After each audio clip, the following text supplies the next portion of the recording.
Jam kthyer në pjesën e dytë dhe siç ju thash në hyrje, kam të ftuar një mikun e emisionit, mikun tim, një veteriner të shquar, edhe shkencëtar të shquar po ashtu, edhe publicist.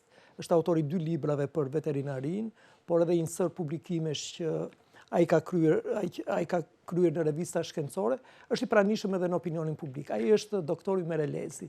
Ymer, mirë se erdhe në ADN. Mirë se gjata, faleminderit. Unë dua ta filloj menjëherë, dashur Ymer, me këto çështje.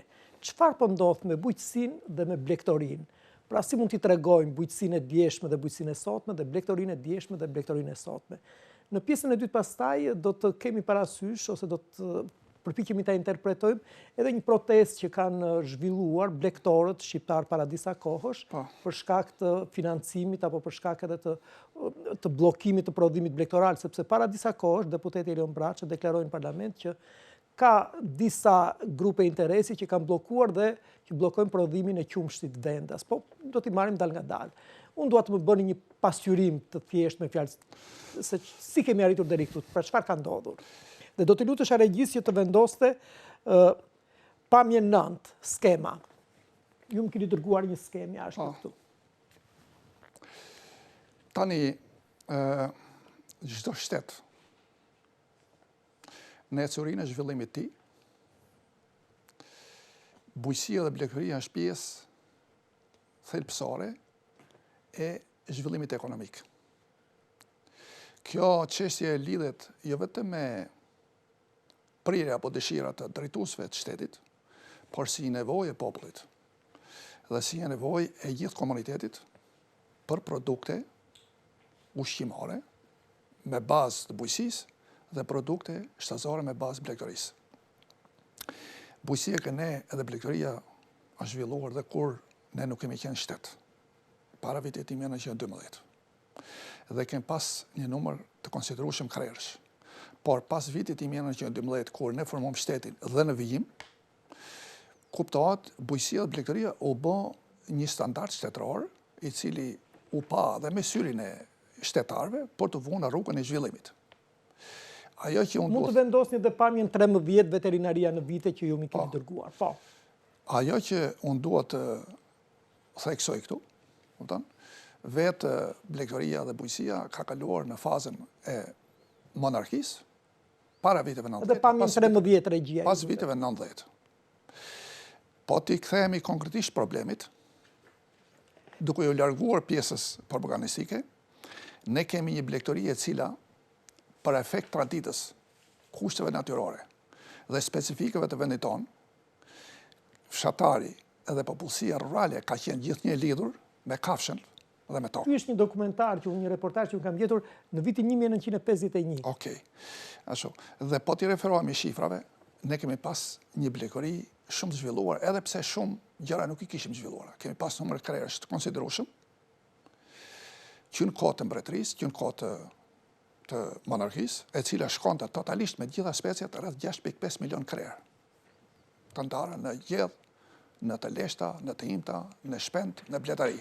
Pas vitit 45, ky ritëm, ky trend u ruajt, por me një formë tjetër.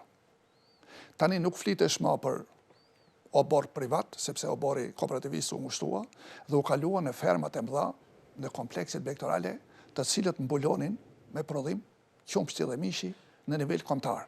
Ne kemi pas gjithsej 500 ekonomi bujqësore dhe 130 ferma bujqësore. Mund të vendosni dhe pamjen 11 regjia, po. Të cilët kishin rreth 250 komplekse gjedhi për qumsht. Kishin rreth 130 komplekse gjedhi për mish edhe dera për mish. Kishin komplekse shpendarie. Dhe më thonë, në të gjitha kishin tufa delesh dhe timtash të shpërndar në gjithë territorin e vendit. E referuar evidencës fundit të viteve 90, para se hapet shteti në ekonomi tregu, ne kishim i kapitalet konsiderueshme krerësh në lop, në gjedh grup, në timta, në një thundrak, në dera, në shpendari dhe më pak në blet. Pas viteve 90, ky trend erdhi në ulje. Sot, pas vitit 90 dhe 26-25, ne kemi një rënje drastike të krerëve. Kryesisht, rënjen më të madhe kanë pësuar të gjitha speciet, përfshi lopën, gjellin përgjithësi dhe lopën e qumshit, nga 450.000 që u hap, që u la pas para viteve 90, sot jemi 224.000 krerë. Nga 1.700.000 timta që ishin në para viteve 90, sot kemi arrit rreth 800.000, 750.000 të leshta dhe 500.000 timta të dhirta, rreth gjithsej 1.200.000. Por ajo që është zhvilluar sot, është shpendaria një dhe bledaria. Janë trende që janë me rritje, të tjerat janë gjithë me ulje. Tani problemi shtrohet. Problemi është konkret. Detyra një shteti është që të furnizojë popullin e vet me produkte vendi. Pasi të furnizojë popullin e vet, të dalë edhe në tregun ndërkombëtar. Sot, për shembull, si është situata sot? Le të marrim problemin e qumshtit, që lidhet edhe me situatën e tanishme. Neve prodhojmë sot nga 224.000 krerë lopë, prodhojmë 760.000 ton qumësht. Qumësht lope. 80.000 ton delesh, 87.000 ton timtash të dhirta. Gjithsej 850.000 ton qumësht. Ka qenë shifra 1.200.000, kemi arë në shifrën 850.000. Tani le të përmbajmë qumshtin lopës, që është debati sot. Me këtë rast shpjegojmë edhe këtë problemin e protestës. Ne kemi sot 224.000 lopë. Duke marë prodhimin e qumshtit 760.000 ton, po ta pjesështe, ne kemi lopë me element 3.500 litra qumsht për krerë. Dhe më 3.500 litra qumsht për krerë. Por, çfarë ndodh me qumshin, që kemi në 760.000?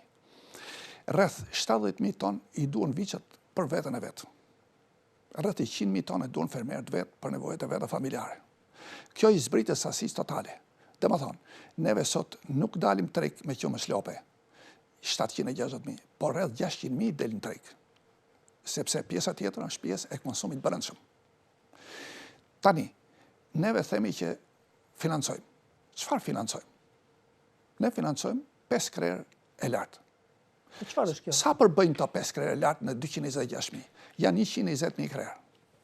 Dhe më thonë, 100.000 krerë, 110.000 krerë, mbetën jashtë skemës të furnizimit. Atëhere, këto 120.000 krerë që furnizojmë dhe që neve subvencionojmë, për çfarë i subvencionojmë? Cilët janë treguesit që subvencionojmë? Atëherë do flasim me tregues zooteknik dhe veterinar.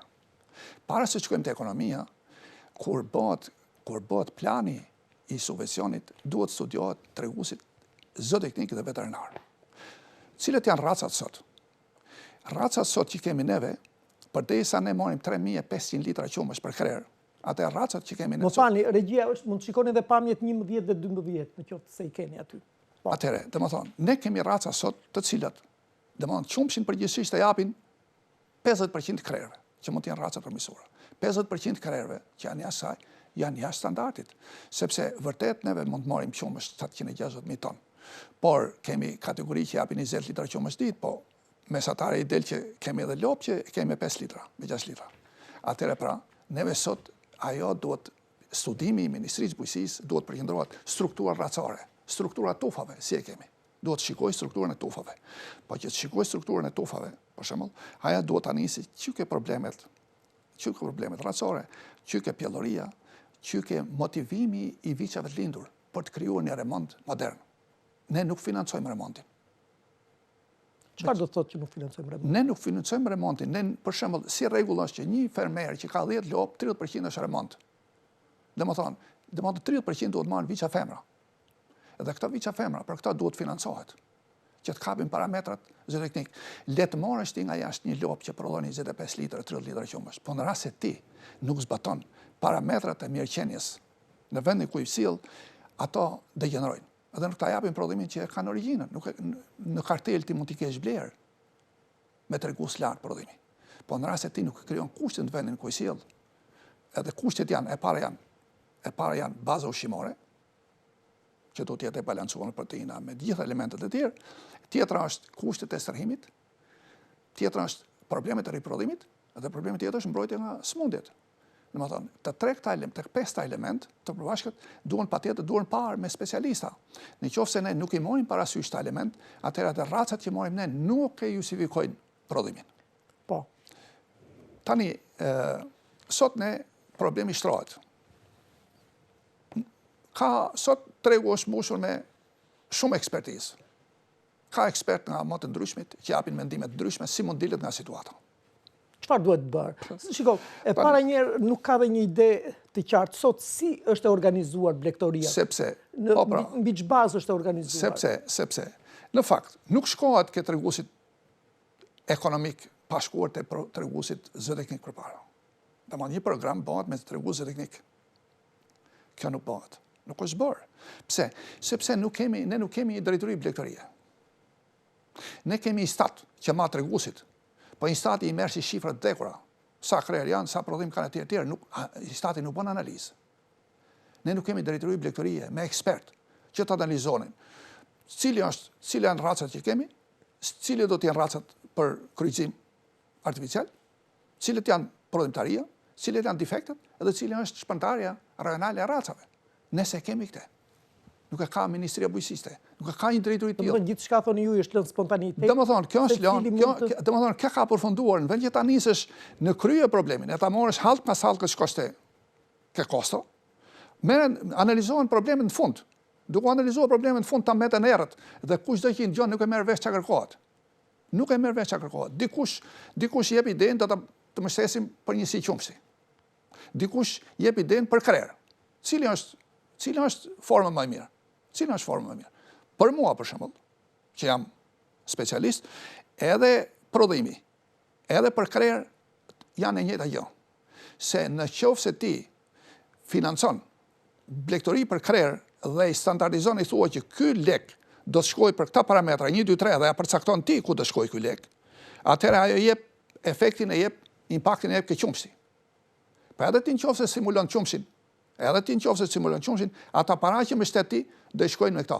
Çështja është që duhet të ketë një studim të mirëfillt, afatgjatë, në nivel kombëtar, duke identifikuar që cilat janë problemet tona. Për shembull, si do bëjmë ne që financojmë sot 50% të kapitalit themelor? Ne duhet të investojmë kapitalin, duke marrë të subvencionet. Nga viti 2010 e 2026 janë rreth 600 milion euro të investuara me subvencione. 600 milion euro. Kuptohet, financimet janë më shumë këtu në vitet e fundit. Janë në 5 vjeçarin e fundit janë, se nga 2014 e 20 është i kosta më ulë, fillimisht ashtu, këto të tjerat. Tani çështja është këto para që janë hedh. Cila është gjurma? Çfarë kanë lënë ta? Si janë kthyer? A janë kthyer? Ne kur kemi dhënë, a ka merituar nga TUF për të dhënë? A ka raca që ty sfikojnë? A duhet të jetë në treg? Nuk mund të jetë në treg. Nuk mund të shkosh në Evropë me i lop që jep 5 litra qumësht. Është problemi kostave. Më falë, unë nuk e kam shumë të qartë. Sot, si funksionon bujqësia dhe blegtoria shqiptare? Sot funksionon... Dhe do t'i lutesh regjisit vendoste skemën, pamjen skema, bujqësia dhe blegtoria skema. Po, kjo është. Tani, ne kemi një strukturë tillë. E para punë, domethënë, ajo që duhet të sqaruar, duhet të parë sa nevojë ka Shqipëria për krerë dhe sa për prodhim. Tani si mendoj unë për bujqësinë, me bujqësinë, çfarë po bëhet me tregun e tokës? Me bujqësinë, bujqësia ka një histori që në fundit askush se ka marrë e tullet e ta nxjerrë shifrën. Ne kemi rreth 1.100.000 hektar, 1.100.000 hektar tokë, po brenda kësaj këtu janë kollotat, livadat e tjera. Por tokë bujqësore punuar ka qenë para vitit 90 ka qenë 760.000. Sot, kjo shifër është 400-350.000. Vazhdoni në fillim. Dhe... Ecë edhe pak? Po? Dhe, tani, dhe më thonë, e para fare kemi rënje të sipërfaqes. Por kjo sipërfaqe tani si është. Neve këtu të shi duke munguar tregu i shit deri stokës. Ne akoma mbetemi me sipërfaqe mesatarisht 1.2 hektar tokë në parcela të ndryshme, në coptuar, pa të fragmentuar, dhe ne nuk mund të realizojmë një prodhim zinxhir. Këta janë disa tregues krahasus. Toka bujqësore si ka qenë, edhe si është sot. Për shembull, sot atje për shembull, sot ne kemi, kjo ka qenë këtu 600-800 sipërfaqe përgjithshme, 600 tokar, 400 me sipërfaqe të hiqme, intensitet i lartë, tu kemi arrit në këtë treguesi tu 600, 390, edhe janë të degeneruar. Pse? Sepse infrastruktura është pjesore. Vaditja është coptuar, për arsye se coptimi i tokës nuk lejon, domethënë, ndërtimin integral të vaditje kullimeve. Dhe kjo, domethënë, vaditja jo integrale krijon probleme për rendimentin. Kullimet jo integrale krijojnë probleme për përmbytjen. Janë të lidhur të gjithë treguesit, të cilët çojnë në këto rendimente që kemi ne sot. E para, ne kemi heq dorë nga kultura të cilët mendojmë se janë jo rentabël. Po pse kemi heq dorë? Për shembull, ne kemi heq dorë nga gruri. Ne kemi dorë për shembull nga kultura, se ne nuk kemi industri për punimi për pamukun për shembull. Por ne mund të përdorim, ne mund të millim duhanin për shembull. Për shembull, duhanin, për shembull, mund ta millim. Ne jemi reduktuar vetëm perimet, vreshtarit, perimet, për shembull, pemtarin, dhe serat. Para arsye se këto janë parë si më të arsyeshme, si më rentabël. Problemet e tjera që ne i kemi këtu, ne nuk duke qenë sepse ne nuk investojmë në kapitale themelore për të rregulluar kostot dhe përfundimisht ne nuk kapim edhe cilësinë e produktit. Për shembull, ne vërtet millim grur.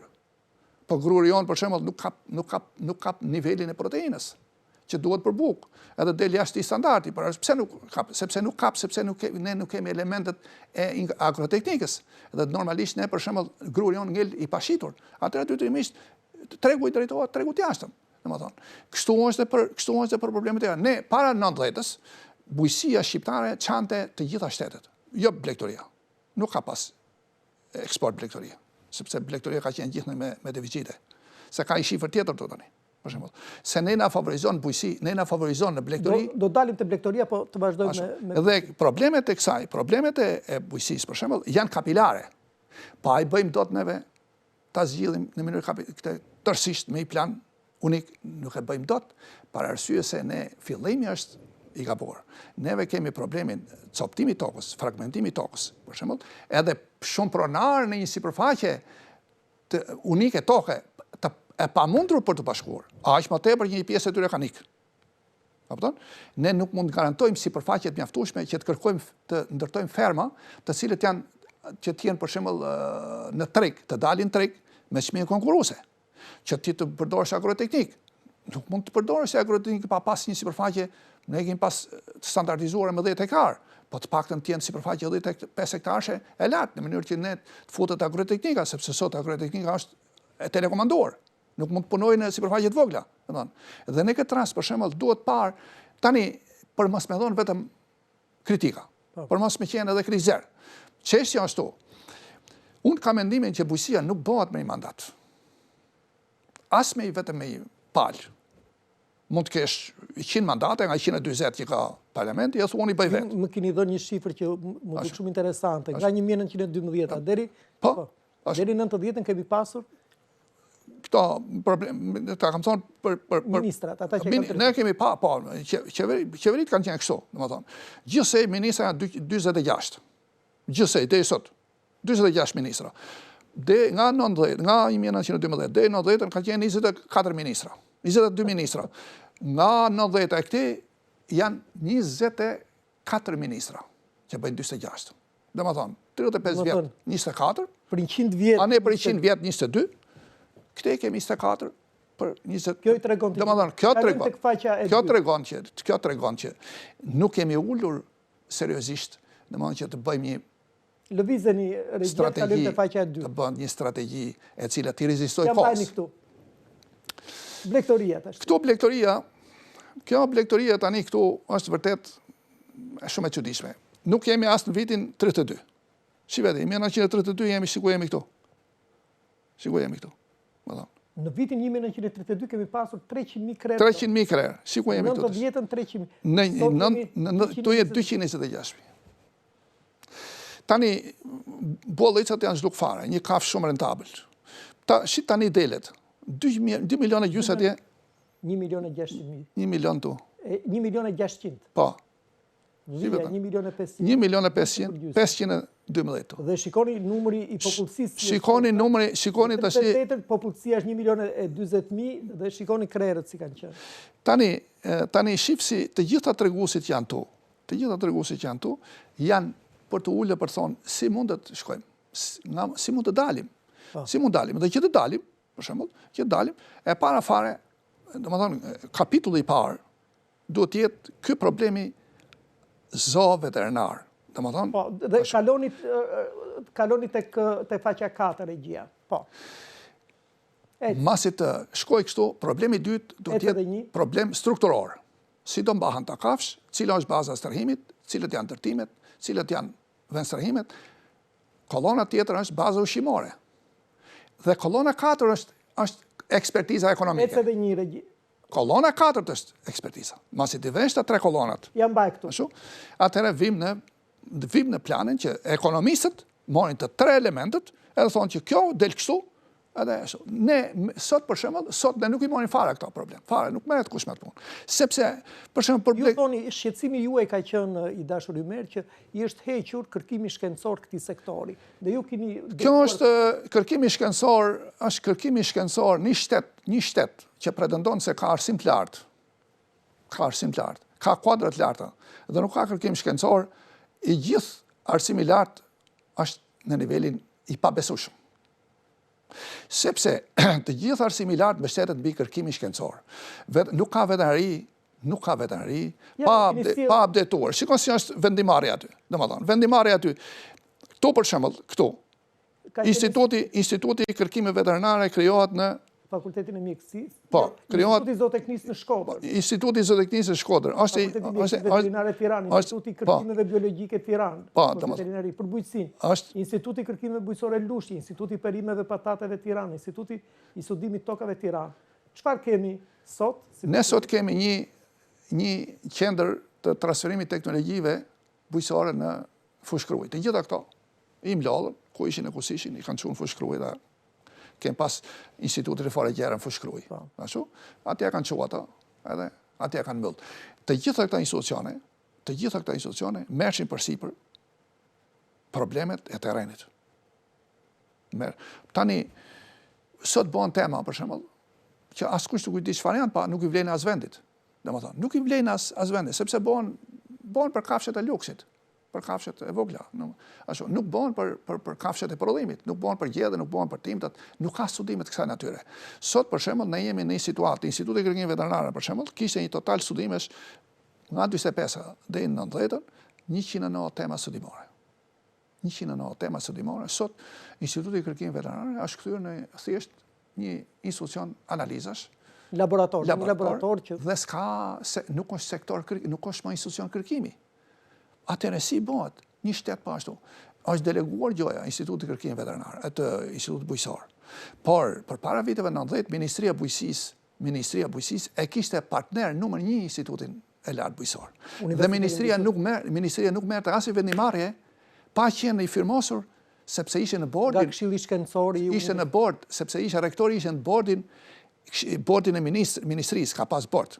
Ka pas bord ministrisë. Ministria ka pas bord. Është bordi i ministrisë që ishte vendimarrja. Nuk ishte ministri vendimarrës. Sot është vendimarrës ministri. Atë kishte bord.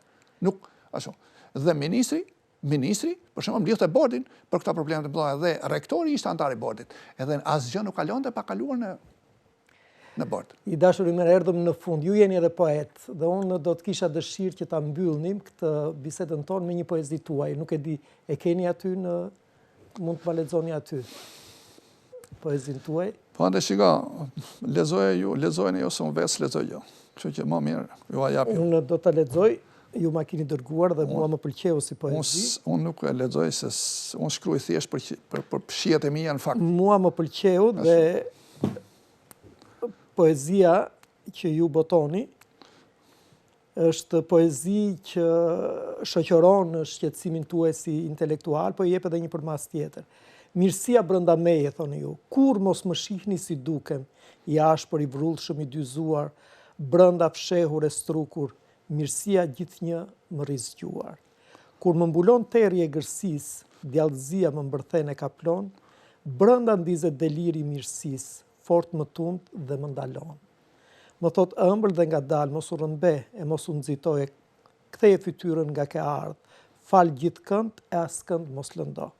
Kaloni jeta për mes monopatesh, greminën mund të kesh përballë, mes shumë sfidesh e fatesh, enigma udhë, enigmuda që duhet marrë. Ngjason jeta me një pemë, me stuhive ajo që ndronë, shtek të ngjitesh dilemë, si gjetet e vjeshtës, jeta në rëzon. Urime. Faleminderit që ishe në ADN, i dashur Ymer. Faleminderit nga ana juaj. Ky ishte emisioni ADN nga unë Ilirio Zehiri, miru pafshim në emisionin e ardhshëm.